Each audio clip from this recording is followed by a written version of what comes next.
The cousin who came to my house halfway through stole the affection of my parents and brother. The childhood friend who promised to stay by my side forever ended up falling for her too. Tina arrogantly told me, "I'll take everything from you, lol. Who cares about brainless creatures that can be fooled by a green tea bitch?" I have my reasons for hating Tina. Between the two of us, there are 800 tricks up our sleeves. She has 801, while I owe one. Tina came to my house when she was 14. Her father had passed away early, and her mother was busy making money in another city, so she sent her to live with us, a graceful girl, like the first apricot blossoms blooming on a March branch, delicate and charming, yet also evoking a sense of tender affection. I used to like her very much, and so did my parents and my elder brother. It wasn't until much later that I belatedly sensed something amiss, before Tina came to my house. The last piece of cola chicken wings was always saved for me. After Tina arrived, I could only have one and no more. When I tried to take another, she would look at me with teary eyes, not saying a word. My mom would then smack my hand with her chopsticks. "Eat, eat, eat. Leave more for Sister Tina." She didn't say anything more after that. It goes without saying, it's nothing more than how pitiful she is, fatherless, with her mother having wandered around with her all this time, living a hard life, and so on. Not long after Tina came to my house, she also grew envious watching me play the piano, standing eagerly by my side, tugging at my aunt's sleeve. "Auntie, Bella is so amazing." My aunt clapped her hands and laughed. "What's so amazing about it? She's not even the most outstanding among her teacher's students." Tina lowered her eyes and mumbled, "Actually, I used to really want to, but my mom wouldn't," leaving the words half-spoken, inviting endless speculation. "Both my parents are soft-hearted," Dad said directly. "Then you and Bella can learn together. Our family can afford the piano lessons." My mom nodded repeatedly. Tina suddenly brightened up, hugging my mom with a laugh. "Thank you, Auntie. Thank you, Uncle." My brother stood to the side. "If you went, you'd definitely do better than Bella. She's so inconsistent, always slacking off." I did not, being told that to my face. I was genuinely a bit angry. They just didn't notice. Nor did they care. The four of them laughed together in perfect harmony. Sitting at the piano, I suddenly felt so pointless. Tina is very talented. Her piano skills are improving rapidly. The piano at home has become her exclusive performance instrument. Every time she plays, the other three people clap in unison. Occasionally when I practice the piano, my brother Sam passes by and chimes in with a comment. Indeed, not as good as Tina, after hearing it too many times. I slammed the piano lid shut and tried to fight him. He effortlessly pinned me down, staring in shock at my tear-streaked face before scoffing, "It's just the truth. What's there to cry about?" Tina happened to pass by, standing to the side in the white dress my mom had just bought for her, looking as delicate as a fairy from heaven. Her voice was soft and gentle. "Bella is trying very hard." Sam scoffed and tapped my forehead. "She's just dumb." I am indeed very slow.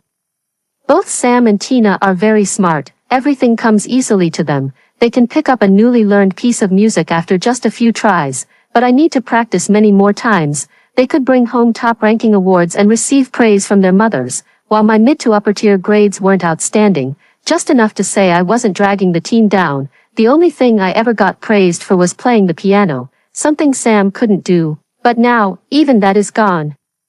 I've also wondered if Tina genuinely liked the piano, but she didn't persist. After a brief period of praise, the piano seemed to become the most inconspicuous thing in our home. I never received their affirmation even once again, and if mentioned, it was only, "Tina has a talent in this area." No one cared about me, who had persevered with it day after day for decades. But my hatred for Tina reached its peak when I was 18. My birthday and Tina's are very close. My parents always said they would throw me a grand coming-of-age ceremony for my 18th birthday. I had fantasized countless times about the scene, me in a princess dress, wearing a sparkling little crown, cutting the cake with Lucas. It would be best if Lucas could confess his feelings to me while he's at it. Actually, Mom, Dad, and my brother weren't unaware of Tina's little schemes, but to them, a child's competition for attention was just Tina's way of being insecure about love. They understood and didn't mind at all. There's no one at home who shares my grievances, so I can only turn to Lucas. He's my childhood friend, though only half a year older than me. He acts as mature as an elder brother, 5 or 6 years my senior. I vented to him about Tina. Occasionally, when emotions run high, I also curse at Tina. Lucas doesn't swear, But he squints his eyes and joins me in cursing. After cursing, I feel guilty again. Tina is smarter and prettier than me. It's only natural that everyone likes her more. Am I being really bad? Lucas laughed and ruffled my hair with his hand. Then, before I could get upset, he told me, no, I love Bella the most. Actually, my parents used to say this before Tina came. It's just that after Tina arrived, I never heard it again. His words made me blush. I stammered and asked, really, really, when the boy opened his eyes. His pupils reflected a dazzling light as he calmly repeated, as if making some precious vow. I like Bella the most. The coming-of-age ceremony bore both my name and Tina's. I didn't want to hold it with her, throwing tantrums left and right, yet she remained indifferent, simply saying to follow our parents' wishes. Relatives from our hometown rarely gathered all together. Our parents couldn't extend another invitation in such a short time. In the end, it was held together after all. The dresses were equally beautiful. There was one figurine for each on the cake. And the gifts received were the same too. Everything that originally belonged to me was split in half. I only took one of them. Cutting the cake was something Tina and I did together. Lucas sat in the audience, holding his phone to take pictures of me, his eyes crinkling with a smile. The lens focused solely on me. The 5-tiered cake looked like an exquisite castle placed on a cart. I grinned at Lucas. And the knife Tina and I were holding together was about to come down, at the moment of approach. Tina's hand seemed unsteady as she forcefully pushed down with increased strength. One side of the cart shifted, causing the stacked cakes to topple toward us. My brother, standing beside her, instantly pulled her away. Cream and fruit cascaded over me, covering me from head to toe. The beautiful gauze dress was smeared with sticky jam, and in a daze, the blueberry stuck to my nose fell. It landed on the dress. My makeup was ruined too. I stood there blankly, holding the cake knife in my hand. The guests below fell into complete silence. My mother stepped in to smooth things over. Bella, how could you be so surreal? It wasn't me. It wasn't me. I looked up and saw Tina, shielded behind my brother, immaculate. She was still beautiful. The light from the crystal chandelier above reflected in her eyes as she gave me a slight smile. Just like when I was 14, the first time she came to our house to meet me, she did it on purpose. Anger made me grab the leftover cake from the table and throw it at her. My brother shielded her and glared at me. Bella, what are you doing? My parents' reproachful gazes also fell upon me. It was at that moment I suddenly realized. Blaming Tina would only make my situation worse. My parents. My elder brother, unconsciously, they had already favored the more beautiful, smarter child. The moment tears fell, I saw a fleeting look of panic on my older brother's face across from me. An 18-year-old is both grown and not grown. When emotions take over, they're still the same as before, shedding tears and throwing out a resentful remark. I don't want to celebrate my birthday anymore. Then I fled in panic. Actually, I wanted them to come after me too, when the footsteps followed behind me. I was actually thinking about it too. If they come after me to coax me, I won't be angry with them anymore. But when I stopped and turned around, all I saw was the hem of a black robe.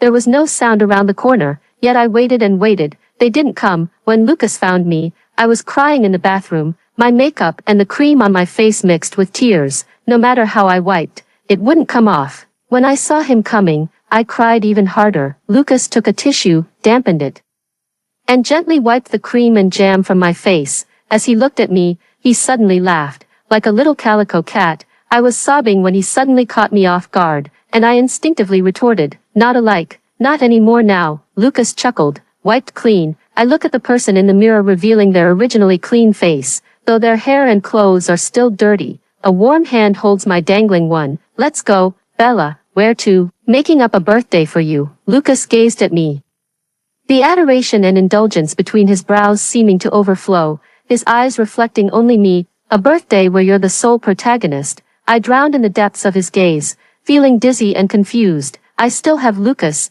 my childhood friend of over a decade. Lucas who curses at people I dislike with me. Lucas who says he likes me the most. Lucas who always stands by my side. A white figure stood at the corner. Tina's gaze fell on my and Lucas's clasped hands. It sent chills down my spine in an instant. Lucas didn't look at her, just pulled my hand and walked away. Lucas, Tina spoke, her voice soft. Lucas didn't stop walking. You said you wanted to see me, said we should go to the wilderness to watch the stars together. Now I'm here. Lucas's hand froze in an instant. His gaze turned back in astonishment. It's you, it's me, I know that too. Lucas has an online friend he's known for 3 years. They really hit it off. The other person's avatar was a black square, and he always thought it was a guy. The two of them got along really well online. They even made plans to meet up, go to the mountains together, set up a tent, and watch the stars. When Lucas treated her like a buddy, she didn't object. Every word and action made her seem like a like-minded brother to him. Lucas showed me their chat history without hesitation, just chuckling. What a coincidence. The clasped hands trembled slightly.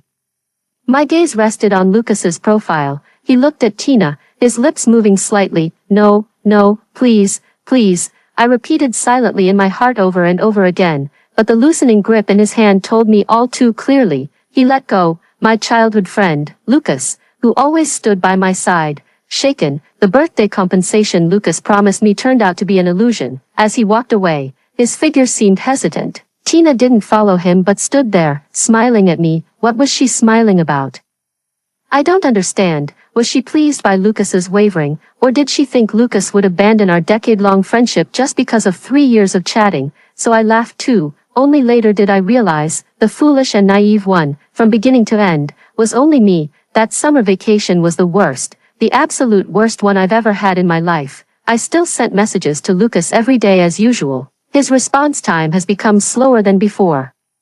Occasionally I'd ask him if he's home and wants to hang out. He used to say that even if he was busy, he'd make time for me, but now he just says, sorry, what's there to be sorry for? I wanted to say it's okay, but my fingers just hovered over the keyboard, pausing again and again, and in the end I didn't type anything. On the day the admission letter arrived, I didn't even show it to my parents. The first person I wanted to find was him. As I was heading out, Sam called after me, Bella.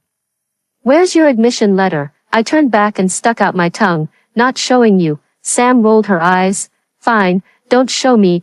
Tina did better than you on the exams and she didn't even. I chose to ignore the rest of what she was saying. I grabbed my admission letter and concert tickets and ran straight to the neighbor's house, dashing through the yard and the path until I reached the gate of his yard. Lucas's front door was open, and I was about to excitedly call his name.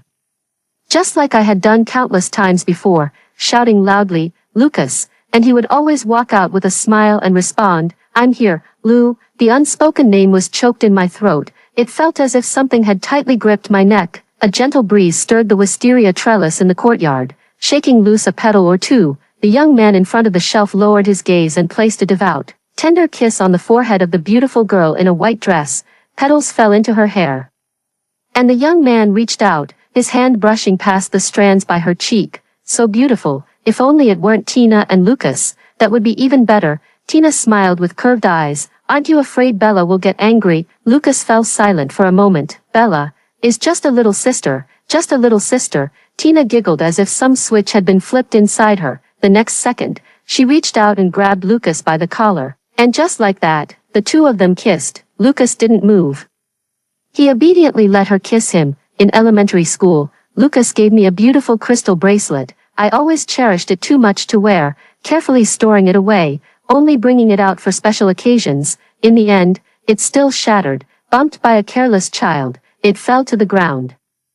The beautiful crystal breaking into pieces, fragments scattered all over the floor. I threw a huge tantrum and cried for 4 or 5 hours, not because it was particularly precious or valuable, but because it was given to me by Lucas. The meaning of a gift lies in the emotions it carries. After Tina came to my home, the unique affection that my family had reserved just for me was halved. Only Lucas remains constant. When I'm driven to tears by my brother, when I'm hurt by my parents' favoritism, throwing tantrums like a spoiled child, I always think, at least Lucas is still here, at least I still have Lucas. He would pat my head and tell me that he liked me the most. Tina didn't even make the list. Now, this love, he denied it outright, taking it all back completely, then turned around and gave it to the person I despised the most. I staggered backward, covering my mouth, but the tears still fell drop by drop. I stepped back and bumped into someone's chest. My body froze.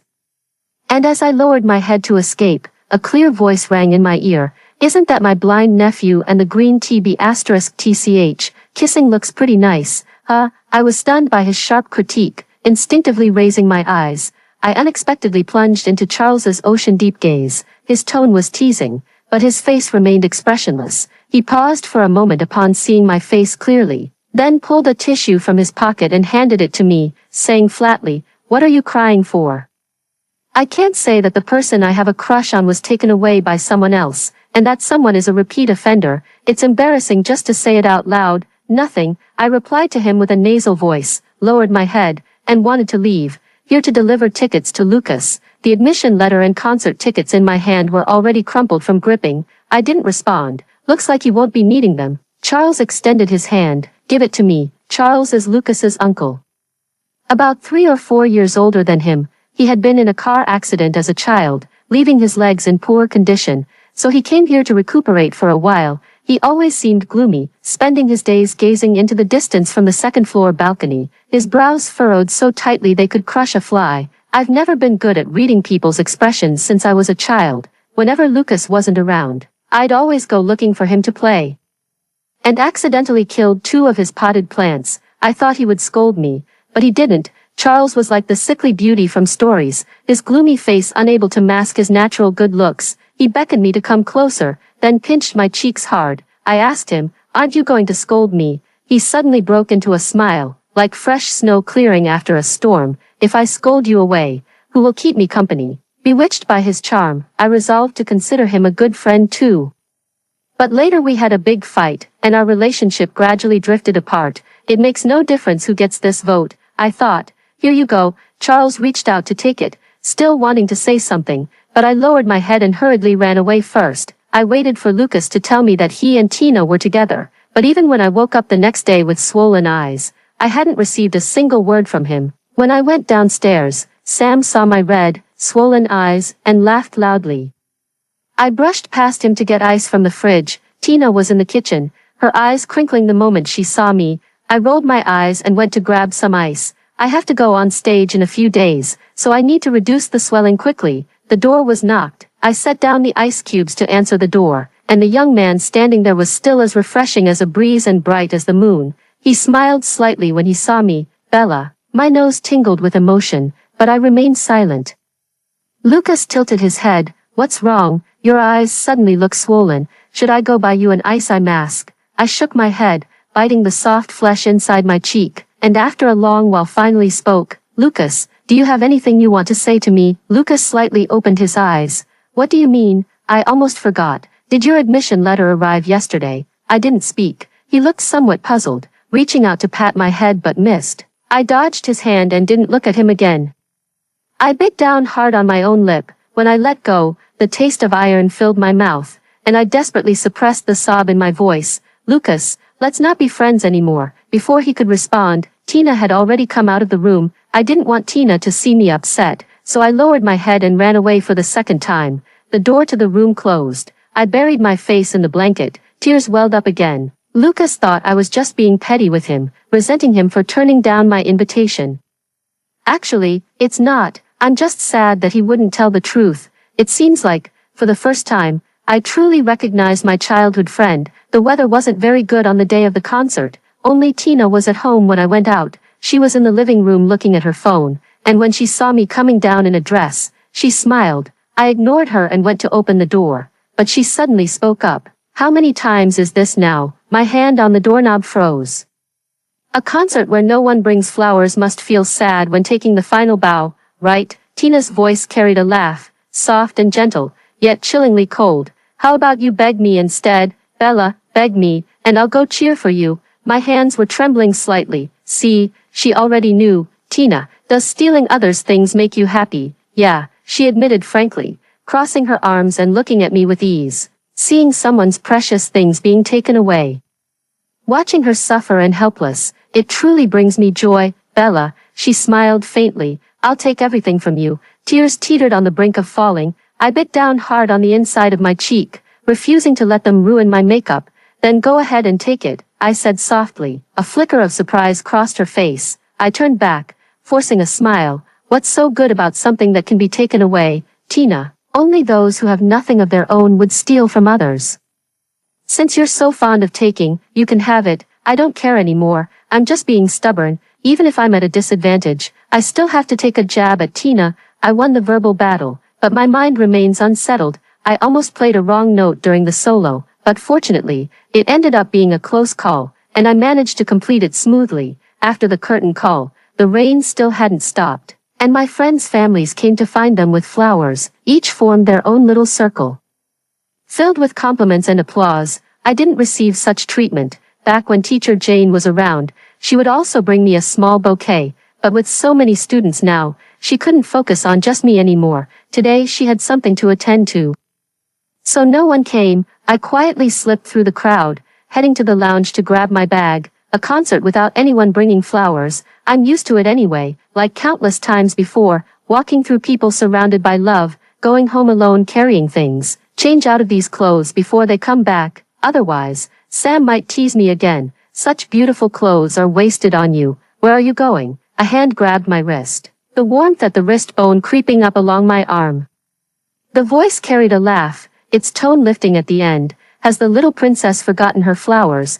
There's only one person in this world who would call me that. When I was little, I loved wearing princess dresses, bright and delicate. The adults at home doted on me, except for Charles, who always called me Little Princess, with a faint smirk, mocking me for being too delicate. Lucas didn't understand and said that made him the prince, because the prince and princess will be together.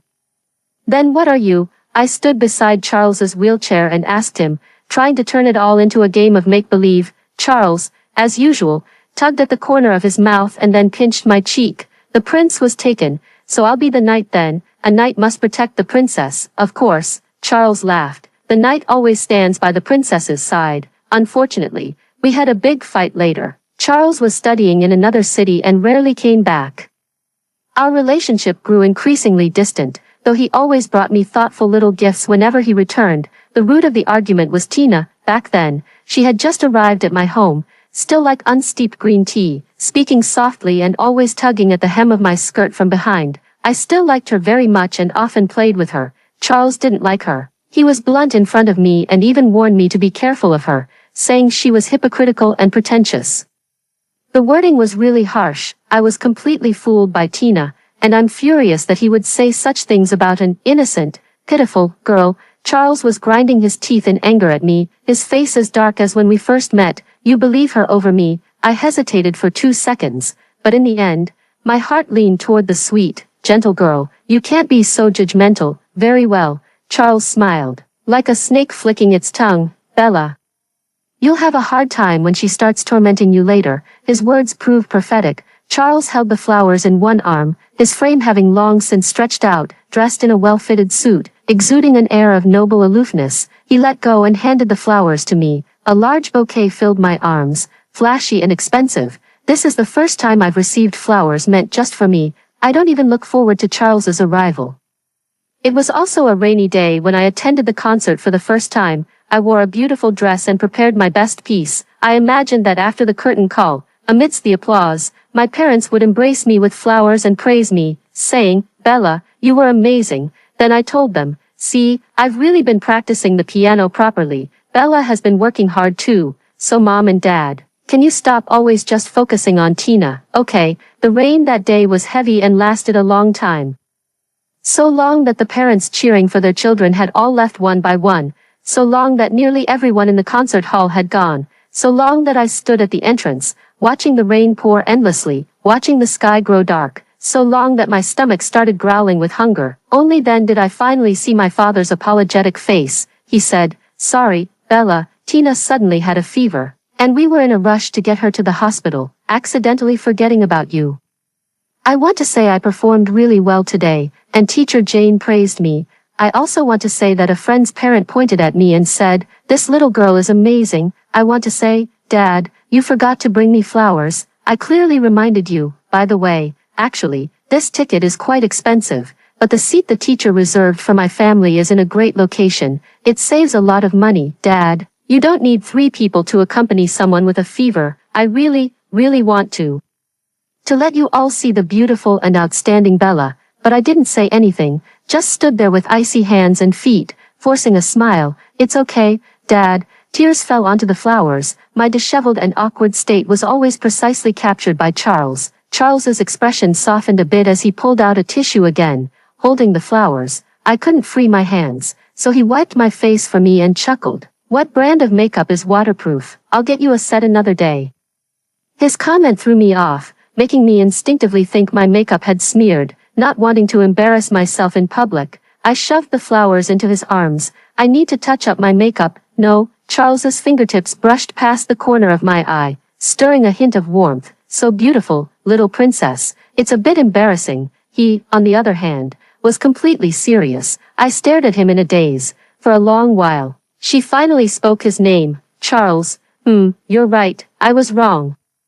Tina, I know. Charles interrupted me with a nonchalant expression, not unfolding in the way I had imagined. See, I told you so. You didn't believe me. This is how it is. His eyes met mine, turbulent yet unfathomable. Bella, want to see them regretted. I didn't react in time, and Charles didn't say anything more. He took me out for a big meal and drove me home when it got dark. The sound of footsteps startled the two people in the yard.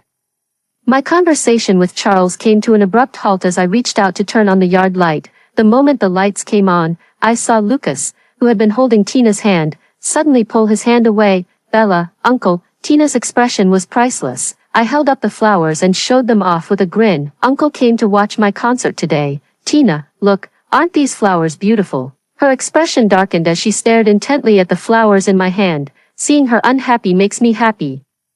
Did you go to the concert today? Lucas was stunned and took 2 steps forward. Bella, why didn't you tell me? Why should I tell you? I tilted my head slightly, feeling somewhat puzzled. Lucas choked up, and after a long pause, he finally said, We're friends. Have you forgotten? I held the flowers, lowering my gaze with a smile. Then let me say it again. Lucas, let's not be friends anymore. When I came out of the shower, my phone on the table was ringing incessantly.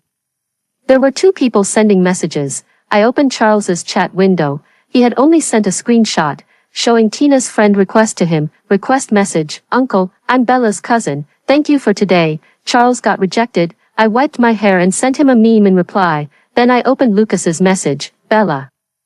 Are you mad? Are we still going to that park you mentioned last time? I'm free tomorrow. Sorry, I've been really busy lately, so I haven't had time for you. I pursed my lips and tapped away on my phone. Lucas, if you had to choose between me and Tina, who would you pick? The typing indicator on the other side blinked repeatedly, yet no answer came for the longest time. I waited patiently. Finally, as my hair was half dry, his reply arrived. Bella, Tina might not be as bad as you say.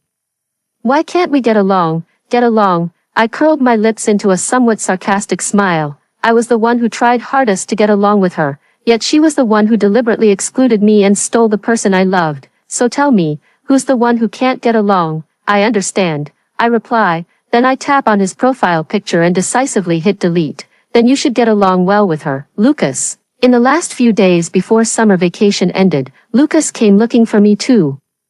He called my name downstairs at my house. I pretended not to hear, and when Sam asked if we had fought, I pretended not to hear that either. I treated them all like air. I can't wait for the summer vacation to be over so I can start my new life. Finally, it's the first day of school. Mom, Dad, and my brother came to the station to see us off. Tina and I are in the same city. Lucas also came. His eyes lit up when he saw me, wanting to talk, but I turned my head away and pretended to look at my phone. It happened to be the chat interface with Charles. I'm about to board the high-speed train. Okay, let me know when you're almost there. I'll come pick you up. Tina and I had adjacent seats. As we boarded, our parents held hands with teary eyes. Call home more often. Tina smiled sweetly. Yes, I will. I didn't answer as I carried the suitcase, and Mom looked at me. Bella, you got it. I interrupted her, not caring what she was saying. My heart and mind full of thoughts about my new life. Mom was taken aback for a moment. I've already dragged my suitcase inside, so I didn't see her holding Dad's hand, staring at my retreating figure for a long time. College life is great. Here there's no annoying Tina, no biased family members, and no childhood friend who can't stop looking at other options while in a relationship. Only roommates who nag me daily with, Bella, please bring me food. I beg you, Bella, you look so pretty today. And, Bella, what do you want to eat today? Let's go together. And Charles, who takes me out every weekend. I always forget to call my parents. Every 10 days or so, they call me, but we barely chat before I rush off to hang out with my roommates or Charles. Ending the call abruptly, I had just hung up the phone with my mom when Charles called. Something urgent came up at the company today, so I have to cancel our plans. I'm sorry. I felt a bit disappointed. All right. Charles chuckled on the other end. How about someone else keeps you company? My mom is visiting for a few days, and I'm tied up with work. Bella, could you accompany her around? Really, I hesitated a bit, but I'm dressed quite flashy today. It's fine, my mom loves it when girls dress colorfully. She always wanted a daughter, preferably one she could dress up like a princess. Alright, Charles has been so good to me, so I should take good care of his mom for him. Where's Auntie? Should I go pick her up? She might already be here. A fiery red Panamera pulled up at the school gate, and a woman wearing sunglasses stepped out. The moment she saw me, her eyes seemed to light up. She strode toward me. Bella, I called out. Hello, Auntie. She immediately beamed, taking my hand. Good girl, you're so pretty. Come, let's go shopping with Auntie. Charles called out, Mom, from over there. Bella has to go back to school tonight. Don't take her too far. Got it? I finally understood what Charles meant by dress up like a princess. Charles's mother Sarah took me shopping all over the mall, tried on many beautiful clothes, and bought them all in one go. She even picked out a few sets of sister outfits, as she called them, though they looked more like mother-daughter outfits when worn. Sarah's phone kept clicking away with photos. It got to the point where I started feeling a bit embarrassed. Then Sarah took me to a Western restaurant for dinner. Ordered a whole bunch of dishes, and even got a Ferris wheel ice cream. After eating and drinking our fill, she offered to drive me back to school. I sat in the passenger seat sending messages to Charles. Aunt Sarah is so nice. You took so many photos. Why not share them on Moments? Charles replied promptly. I was taken aback for a moment. Is that okay? Send it. Charles sent a photo of me and Aunt Sarah wearing matching outfits, both of us making peace signs, looking equally silly as if we were cut from the same mold. This one looks nice. After some thought, I edited a post and shared today's photos on my social media. Likes and comments are skyrocketing. Roommates comment, such a pretty little beauty. Can I add you on WeChat? Teacher Jane's comment, Mom has such great elegance. Both of you are beauties. After some thought, I replied, thank you, Teacher Jane. This is a beautiful auntie. After a while, the phone rang.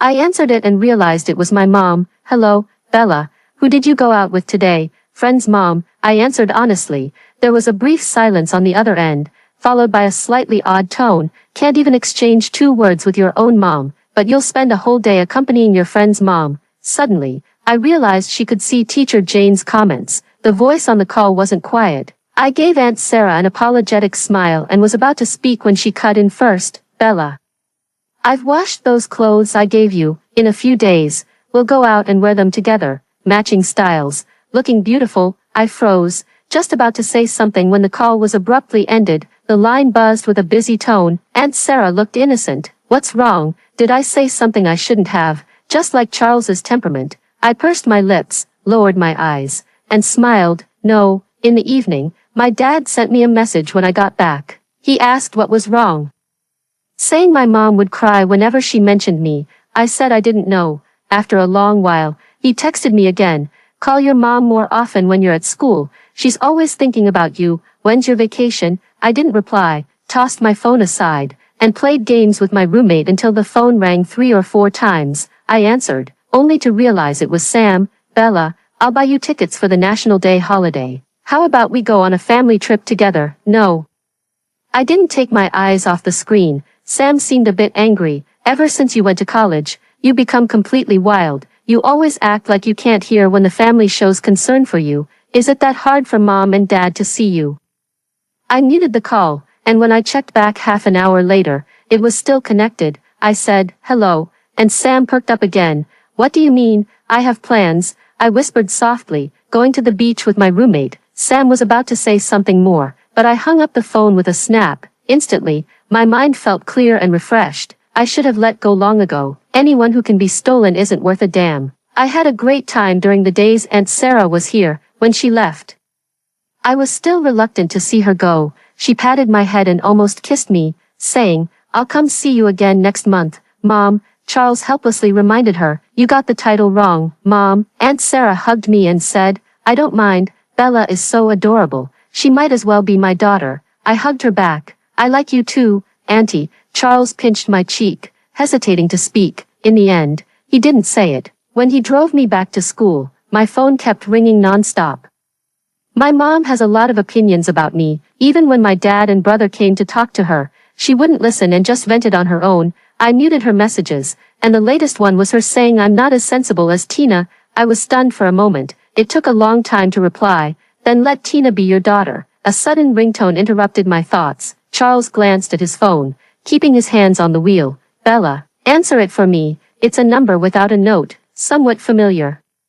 Press the speakerphone button. I complied, bringing the phone closer. As soon as the call connected, a familiar female voice came through, slurred with drunkenness, the tone drawn out. Uncle. Her provocation made my scalp tingle. Tina's voice was soft and sweet, like a mix of coquetry and a moan. Charles curled his lips slightly, glanced at me sideways, and remained silent. I'm drunk. Can you come pick me up? I don't really know anyone here. I rolled my eyes. Are her roommates just for show?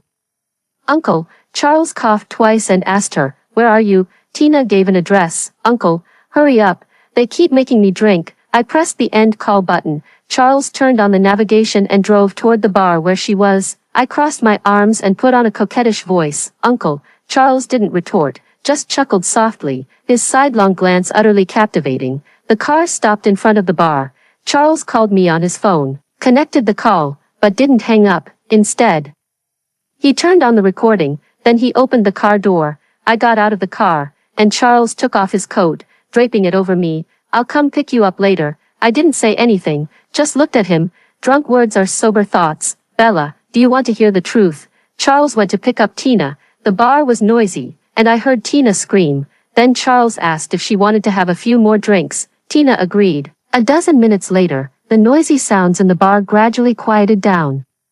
The voices grew louder. Tina called out to him, Uncle, could you take me to a hotel? I don't want to go back to school. Charles didn't speak. She continued, none of them like me, Uncle, no one likes me. Her voice trembled with tears. Where's Lucas? Charles asked, his voice calm. Isn't he your boyfriend? No, he's not. He only likes Bella, even though they're together. He's always thinking about Bella. Everyone likes Bella. Everyone likes Bella. She repeated it again. Why is that? She's not as smart as me, not as pretty as me, and she's just plain silly. Why does she get to be liked by so many people? You're jealous of her, Charles said with certainty. Of course I'm jealous. Tina laughed, her voice laced with satisfaction. More than jealous. I'm going to take it all. I'll take away everyone who loves her. I want to see her cry, beg for mercy, watch that face of hers never smile again. Her parents, her brother, and Lucas, they're all fools.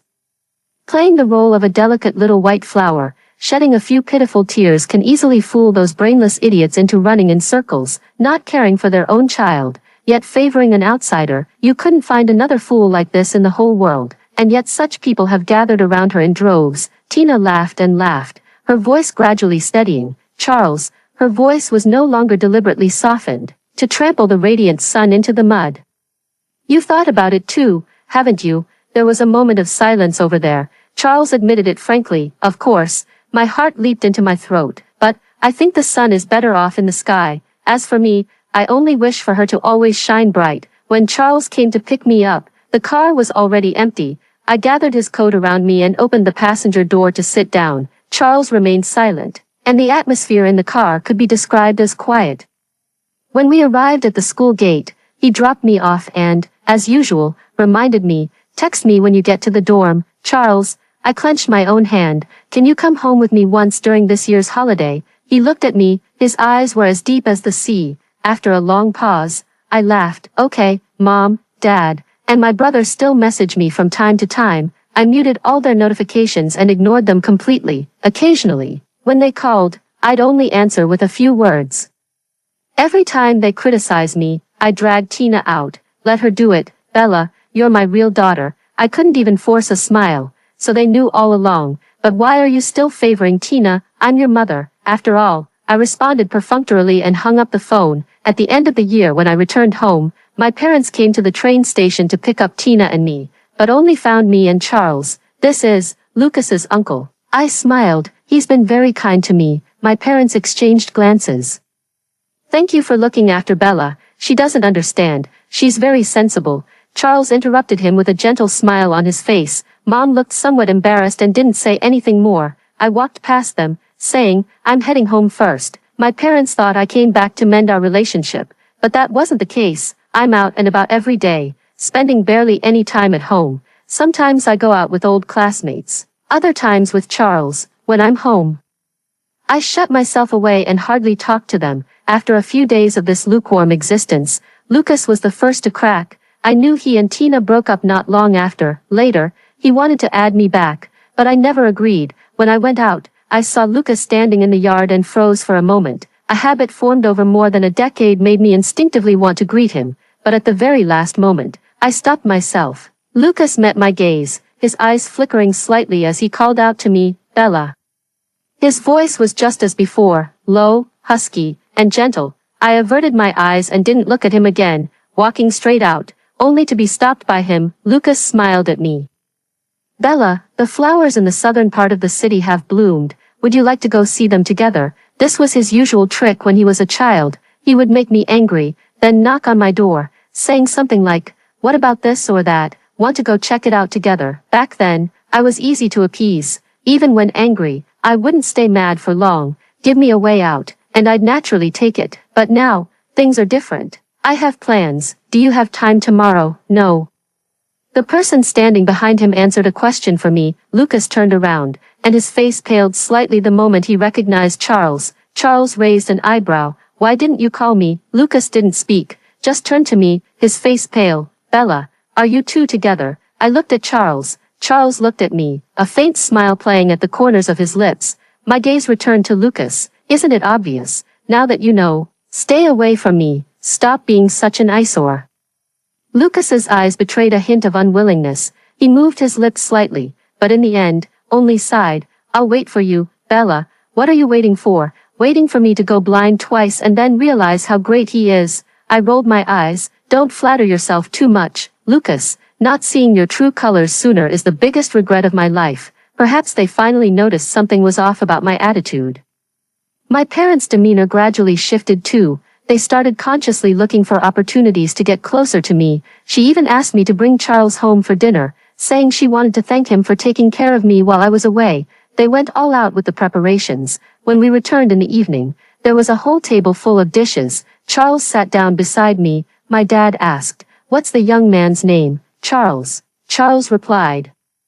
And my dad's expression changed slightly before he fell silent. My mom seemed to be conducting a census, bombarding Charles with all sorts of questions. Charles replied one by one. "Bella is quite independent. She can do a bit of everything." My mom laughed twice and said, "That's true." Then she reached out to pick up some dishes from the table and put them in my bowl, as if trying to show how close we were. The chopsticks were just intercepted halfway. Charles smiled. "Auntie, Bella is allergic to shrimp." My mom froze for a moment, then chuckled. I was so happy, I forgot for a second.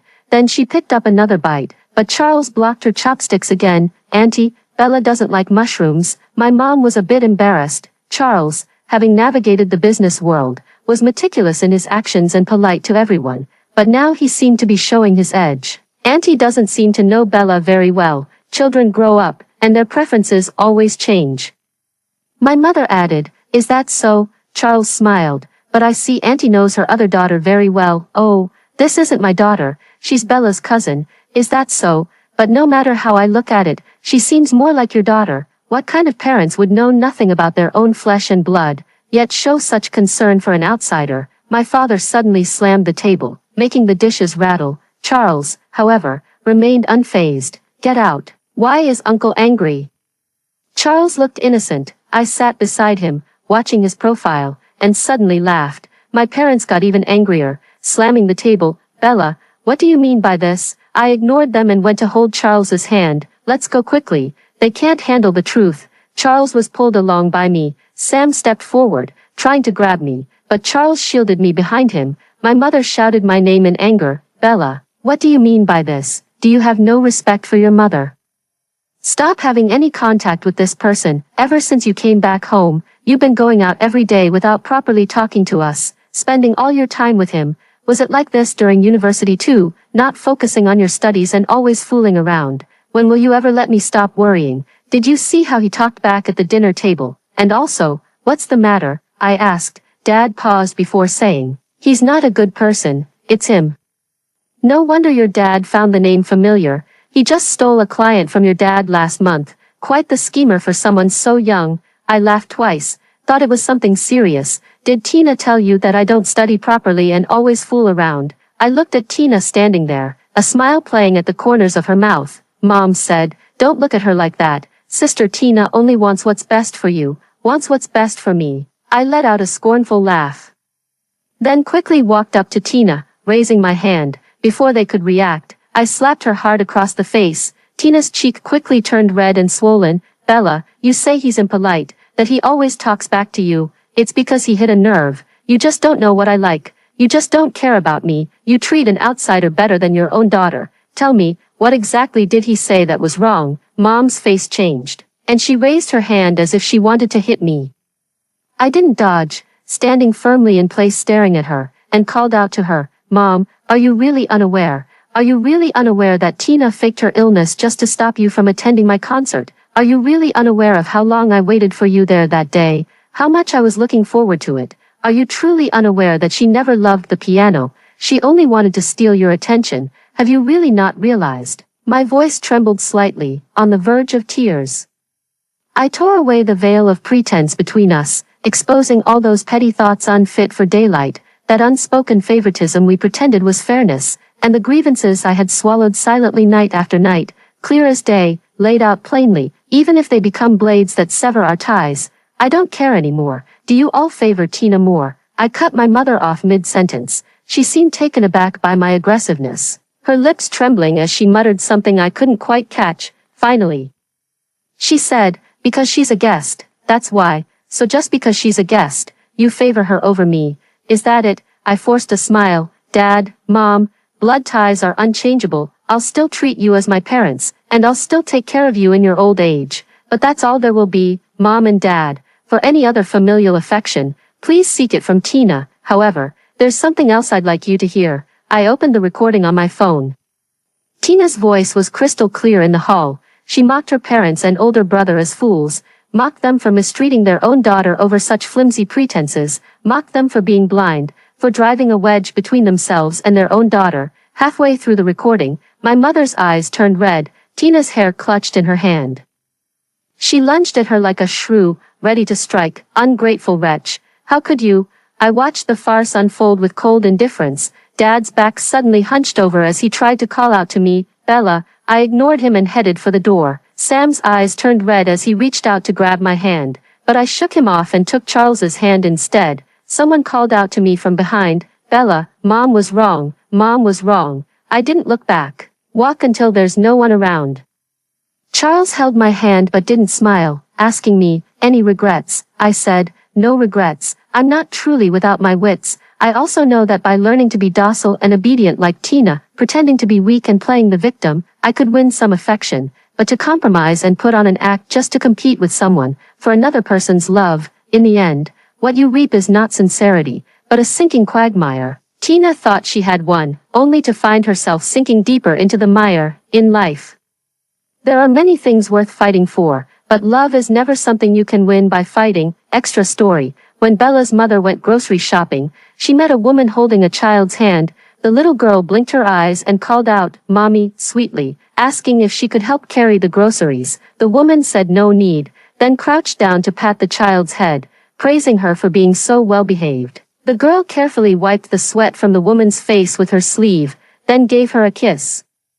Bella's mother was reminded of Bella when she was little, with her hair in pigtails. She would follow closely behind, calling out, Mommy, in her clear, sweet voice. After buying groceries, she would even pull up a stool to sit beside her and help wash the vegetables. Bella's mother stood still in a daze for a long time, until someone bumped into her, scattering the groceries she was carrying all over the ground. The passerby hurriedly apologized, but she seemed not to hear. It wasn't until evening that Bella's father finally returned. The bond between the couple was hanging by a thread, as they were accustomed to blaming each other, blaming the other for not treating Bella well, yet refusing to look for reasons within themselves. Bella's father reeked of alcohol, mixed with a hint of perfume. Bella's mother didn't argue with him, just stared blankly for a moment before saying, I want to see Bella. Bella's father didn't speak, lighting a cigarette, after a long while.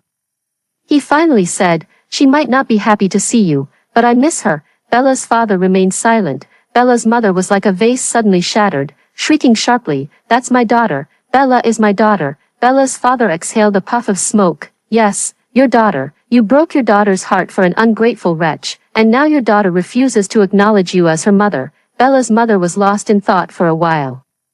Just when Bella's father thought she wouldn't make another move, she suddenly lunged at him, clawing and hitting.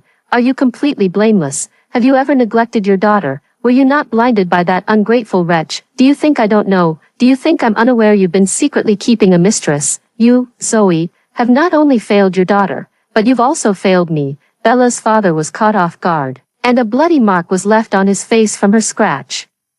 Bella's mother refused to let go, grabbing his hair and hitting his head. Bella's father became enraged, and the two, married for decades, began to wrestle with each other. Both men were injured in the fight. Bella's father stood up and said coldly, "Let's get a divorce." Bella's father did not love Bella any less. When Bella was still a little bundle, he loved holding her and tickling her face with his stubble, making her giggle. At first, it was just pity for Tina, but gradually, things changed. Bella's mother favored Tina, and Sam always spoke highly of Tina too. Tina was smarter, prettier, and better at playing the victim than Bella. He also unconsciously sided with Tina, just like them. He later wanted to make amends, but the estrangement of over a decade left him at a loss for where to start. He used a business trip as an excuse to visit Bella. Bella arrived in a hurry, absent-minded during the meal. She barely listened to him, and throughout the meal, only he kept talking to himself. There were also fathers bringing their daughters to the Western restaurant. The young father lifted his daughter onto his shoulders and spun her around in the air. The little girl giggled. When Bella returned from the restroom and noticed him looking at them, she simply smiled. By the time he reached the front desk, he realized Bella had already paid the bill. That person was already waiting downstairs. Bella's smile brightened noticeably when she saw his figure. Bella's father spoke stiffly. "Bella, didn't I say I'd treat you? Why did you pay?" Bella replied distantly, her tone no longer as soft and sweet as in childhood. "No need, I'll take care of it. Next time you come, let me know in advance so I can prepare. I was just on a business trip and thought I'd drop by to see you." "No need." She smiled. "I'm doing quite well." He choked up a bit. "Do you need any money? Is there anything you want? Dad can buy it for you." Bella frowned slightly, seeming somewhat impatient. "I remember you liked, when you were little." Bella's father paused, realizing he couldn't think of anything to say. Bella let out a soft laugh, her tone calm. "I told you, Dad, some things can never be made up for. As a child, I wanted a bouquet from you when the curtain fell. As an adult, I wanted you by my side when others blamed me. Now I need nothing at all, because she no longer cares. She's not that little girl who would hide behind her dad when things got tough. Her father hasn't been her safe haven for a long time." Bella's mother went to his company to make a scene. Bella's father was accused of having an affair, and she threw a tantrum. Both of them were utterly humiliated, and it took a great deal of effort for Bella's father to drag her away. Bella's mother then went to confront Tina. She claimed that Tina had spent so much of the family's money, and now that she was grown up, she had to pay it back. Raising a child to adulthood won't cost less than a small fortune over nearly a decade. Bella's mother isn't short of money. She just wants to make life difficult for the ungrateful wretch. If she doesn't pay it back, sue Tina. After the dispute on both sides, she looked at the photos Bella posted in her social media feed. She quickly bought a plane ticket to arrange a chance encounter. If only Bella would resent her. If Bella blamed her, she wouldn't have gone this crazy. Bella didn't blame her. She simply treated her coldly, distantly, like a stranger. She still called her mom, and she would still answer her calls and reply to her messages. It was just cold and indifferent, like a subordinate replying to a superior. Without a trace of emotion, yet in the blink of an eye, she was wearing matching outfits with someone else and taking intimate photos, as if they were the real mother and daughter. When Bella's mother arrived, Bella and Sarah happened to be sunbathing. The two lay together talking, laughing from time to time. Bella's mother stood there watching for a long time, thinking of many possible explanations. Like a friend had invited her to come here to play. Like she had suddenly wanted to come herself. For example, she saw an ad saying this place was really fun, but each one feels so deliberate. Actually, she just wanted to come see her. "Auntie," the voice from behind startled her. Bella's mother turned around and saw the person she despised, like a snake, sinister, cunning, unwilling to let go once it catches its prey. Charles held 2 iced drinks, the corners of his lips slightly raised. Bella's mother disliked him, yet couldn't help but acknowledge it. He treated Bella very well, undeniably well. Bella's mother paused, waiting for the younger one to speak first and lead her to her daughter. Charles smiled and simply asked if she was thirsty, showing no intention of taking her to see Bella. I just wanted to come and see Bella. Bella's mother unconsciously spoke her mind. Charles raised an eyebrow, his expression respectful, but his words left no room for compromise. Going on a trip is meant to relax. It's better not to do things that spoil the fun. Bella's mother flushed red, ready to scold him. Charles just laughed. After pretending to be blind for so many years, now that the truth is out, you regret it. After enduring years of unfair treatment, it's already remarkable that your daughter has grown up to be so cheerful. Auntie, don't you realize that no matter what you do, it's just causing her more harm? Bella's mother was left speechless by his words. She knew he was standing up for Bella. She was angry in her heart, blaming Tina for being despicable, Sam for being blind, and Bella's father for being biased. She also blamed herself. She also knew Bella didn't want her interference. Everything she said that day was true, but she couldn't let go. That was her daughter, the daughter she carried for 10 months. They were supposed to be the closest people in this world. Bella's mother still went back. She met Bella at the hotel, and Bella greeted her. She said she was about to leave. She asked if Bella could give her a hug. Bella looked somewhat awkward. Her heart ached. After a long while, she finally withdrew her outstretched hand. Then have fun, you too. Bella nodded. Bella's mother couldn't ease the anger in her heart. She wants to make others uncomfortable, still causing trouble. Trouble for Bella's father, trouble for Tina, trouble for Sam. She stirs up so much chaos at home that it's like a henhouse in turmoil. Making Tina feel like a rat scurrying across the street, hiding everywhere. Then every day, she scrolls through Bella and Charles's social media feeds, checking what awards they've won, what activities they've attended with friends, and who they've traveled with. Bella in the photo is always smiling, bright and radiant, so beautiful. Her daughter, Bella, is going to perform in a concert again, with a solo piece. The tickets are quite expensive. Bella's mother bought 3. But Bella's father had an important meeting that day and ended up canceling. The fragile family, for once, seemed to hold itself together at that moment. The 3 of them were sitting below when they happened to run into Bella's piano teacher. Teacher Jane, wearing a beautiful silk scarf around her neck, was stopped by her and paused for a moment. I'm Bella's mother. Teacher Jane understood, glanced at the 3 of them, and smiled. You look unfamiliar to me, my apologies. No wonder, after all, she had never been involved in Bella's piano lessons, only responsible for paying the fees. Teacher Jane said something to the person beside her and then sat down next to them. Bella's mother wanted to talk about Bella, but Teacher Jane responded with a faint smile. Bella is a wonderful child, always thinking of me. This scarf was a gift she brought back for me from her trip abroad. Bella's mother remained silent. Bella practices the piano very diligently. She's always the last to leave the music school. She's also making rapid progress. Unlike some children who stop coming after just a month or 2 of lessons, there was an implied meaning in Teacher Jane's words, and Bella's father and mother lowered their heads. I remember how overjoyed she was when she heard she could perform solo on stage. When asked how many tickets she wanted reserved, she said 4. Wanting all her family members to come watch her perform, I selfishly agreed. But later at that concert, only 4 seats in the front row remained empty, and no one ever came to fill them. Bella's mother knew exactly which performance she was referring to. Tina suddenly developed a high fever, and all 3 of them went to the hospital. She had intended to come, but Tina kept tugging at her hand, calling out for mommy and daddy. She felt sorry for the child who had no parents by her side, so she stayed. Later, when I asked her again if she wanted a ticket, she always said no. Teacher Jane crossed her arms and glanced at her. As parents, we all know that money can be earned again, but a child's growth, once missed, can never be compensated. Bella stepped onto the stage wearing a beautiful floor-length gown and gracefully bowed to the audience. The melody poured from her fingertips, like the murmuring of a flowing stream. The 3 of them watched from below, and Bella's mother suddenly realized that Bella had already grown up. Her daughter had long since become more outstanding than she had ever imagined. Once the song ended, Bella expressed her thanks. Teacher Jane joined in with a round of applause. The heart is always biased, if not favoring their own child, but favoring someone else. In this world, there should be no parents foolish enough to do that, right? Bella's mother knew she was also standing up for Bella. Everyone who loves Bella would stand up for her. Blamed their whole family for being utterly foolish. Blamed them for being blind to the truth. Laugh at them for being clouded by greed. She also blamed herself. But it's all right. Teacher Jane stood up, her smile bright and cheerful. Our Bella has grown into such a fine adult now. She walked towards Bella, who had just finished her curtain call, yet all she received in return was an unchanging, waveless indifference. The past was like a small knife, ceaselessly carving at her heart, and ceaselessly reminding her, they brought it upon themselves.